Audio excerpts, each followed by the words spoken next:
એક બાદ એક બેઠક અને તેના ભાગરૂપે તે વધારવામાં આવી છે।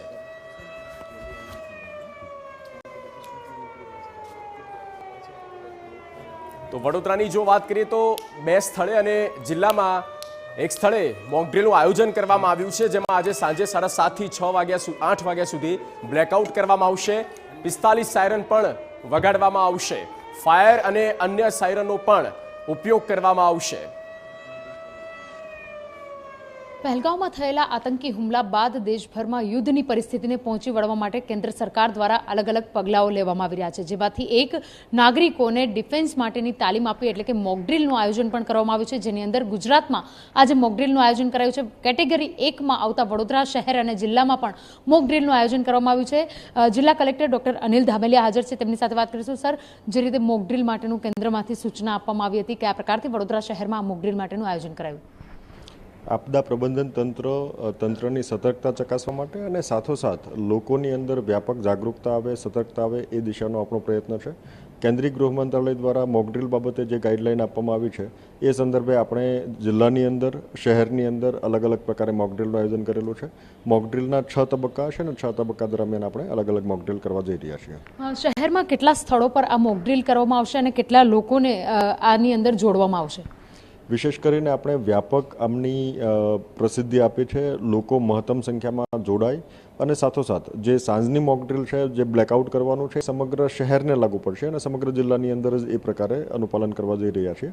આગળની ડ્રીલ છે એ આપણે 2 તબક્કે કરવા જઈ રહ્યા છીએ। સિટીની અંદર 2 સ્થળો છે કે જ્યાં મોકડ્રીલ કરીશું, મકરપુરા ONGC ખાતે અને ઇનઓર્બિટ મોલ ખાતે આપણે કરવા જઈ રહ્યા છીએ અને ત્યાં આપણા સરકારના વિવિધ વિભાગો, યુનિફોર્મ સર્વિસીસ, વોલ્યુન્ટિયર્સ, વિદ્યાર્થીઓ, NSS, NSK અને ઘણી બધી સંસ્થાઓ એમાં જોડાવા જઈ રહી છે।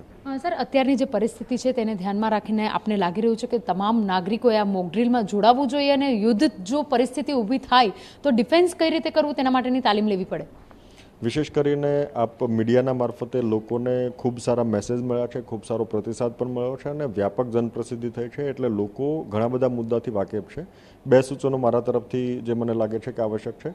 એક, આવી પરિસ્થિતિમાં ક્યાંય પેનિક ના કરવું જોઈએ, જેથી કરીને લોકો બિના કોઈ કારણસર ગભરાય અથવા તો કોઈ અપ્રત્યાશિત રિસ્પોન્સ આપે અને લોકોને હાલાકી પડે। બીજું અગત્યનું જે પાયાની તાલીમ છે, આપણે આ પરિસ્થિતિમાં આપણા આરોગ્ય વિશે, આપણા શેલ્ટર વિશે, આપણી લાઇટ્સ, આપણા બિહેવિયર વિશે કઈ રીતે વાત કરવાની છે, એ સમગ્ર બાબત લોકોએ રિસ્પોન્સિબલી બિહેવ કરીને શીખવી જોઈએ અને આપણા પરિવારજનોને, આપણા પડોશીઓને આ બાબત શીખવાડવી જોઈએ। સર, વડોદરા શહેર જિલ્લાની અંદર કેટલા સ્થળો પર સાયરન વગાડવામાં આવશે અને વોર સાયરન વગાડવામાં આવશે, એ કેટલા સ્થળો પર વગાડશે? આપણે શહેરની અંદર અલગ અલગ સ્થાનો પર જે વોર સાયરન છે એ 10 જગ્યાએ છે। આ સિવાય ફાયર સર્વિસીસની સાયરન છે એ પણ બીજી 11 જગ્યાએ છે। આ સાયરન આપણે તમામ જગ્યાએ વગાડીશું। સાયરનની જે કેપેસિટી છે એ સામાન્ય રીતે 2 થી 5 કિલોમીટર આપણી વોર સાયરન અને જે ફાયર સર્વિસીસની સાયરન છે એ 4 કિલોમીટર આપણે એની આજુબાજુમાં સાંભળી શકાય છે। 120 થી લઈને 150 ડેસિબલ સુધીનો એમનો સાઉન્ડ હોય છે।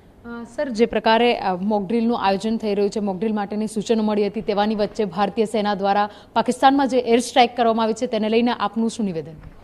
વિશેષ કરીને આપણે જે આર્મ ફોર્સિસ દ્વારા જે આ રિસ્પોન્સ કરવામાં આવ્યો છે, આપણે તમામે નાગરિકો તરીકે આપણી સર્વોચ્ચ જવાબદારી છે કે આપણા આર્મ ફોર્સિસની સાથે રહીએ, એમનું સન્માન કરીએ, એમનું રિસ્પેક્ટ કરીએ અને એમનું મોરલ બૂસ્ટ થાય એ દિશાના પ્રયત્નો આપ સૌએ કરવા જોઈએ। જે ઓપરેશન સિંદૂર પાર પાડવામાં આવ્યું, ત્રણેય સેનાની સાથે સાથે કેન્દ્રની જે સરકાર છે, કેન્દ્રના જે ટોચના નેતાઓ છે, તેઓ પણ સતત સંપર્કમાં રહ્યા હતા। જે રીતે આતંકવાદનો ખાત્મો કરવામાં આવી રહ્યો છે, ઓપરેશન સિંદૂર કેટલું જરૂરી હતું ને આને લઈને આપ શું કહેશો? વિશેષ કરીને આપણે દરેક ભારતીય તરીકે વ્યક્તિગત કેપેસિટીમાં હોય કે ઓફિશિયલ કેપેસિટીમાં હોય, આપણા આર્મ ફોર્સિસે જે ડિસિઝન લીધો છે એ ડિસિઝન ખરેખર દેશની અંદર એમની બિરદાવવામાં આવ્યો છે। એમને દરેકે એમને સપોર્ટ કર્યો છે। માત્ર ઓફિશિયલ કેપેસિટી નહીં, વ્યક્તિગત રીતે પણ આ નિર્ણય આપણે જોઈએ તો દરેક જગ્યાએ એમને across the party line, across the community line આ ડિસિઝનને સૌએ બિરદાવ્યો છે। સર, આ મોકડ્રીલ કેટલા સમય સુધી કરવામાં આવશે અને કયા સમય દરમિયાન આ મોકડ્રીલનું આયોજન કરવામાં આવ્યું છે? મોકડ્રીલ આપણે 4 વાગ્યાથી લઈને 8 વાગ્યા સુધી આજે કરવાના છીએ મોક ડ્રીલની અંદર આપણે 6 પ્રકારની જે ડ્રીલ કરવાના છીએ એ 4 વાગ્યાથી લઈને આગળના તબક્કા સુધી ચાલશે. એક ડ્રીલ જે એવી છે સાંજે બ્લેકઆઉટની ડ્રીલ છે એ 7:30થી લઈને 8 વાગ્યા સુધી સમગ્ર શહેર અને જિલ્લામાં થવા જઈ રહી છે. તો બિલકુલ, તો જે રીતે વડોદરા શહેરને કેટેગરી 1માં મૂકવામાં આવ્યું છે, કારણ કે કેમિકલ હબ વડોદરાને માનવામાં આવી રહ્યું છે અને તેના કારણે જ કેટેગરી 1માં મૂકવામાં આવ્યું છે. આ જે પરિસ્થિતિ છે, યુદ્ધની પરિસ્થિતિ જો ઊભી થાય તો વડોદરાના નગરજનોએ પોતાની જાતને ડિફેન્સ કેવી રીતે કરી શકે તેના માટે થઈને મોક ડ્રીલનું આયોજન કરવામાં આવ્યું છે. કેમેરા પર્સન રોહિત ગોયલ સાથે અંજલિ ઓઝા, TV9 વડોદરા.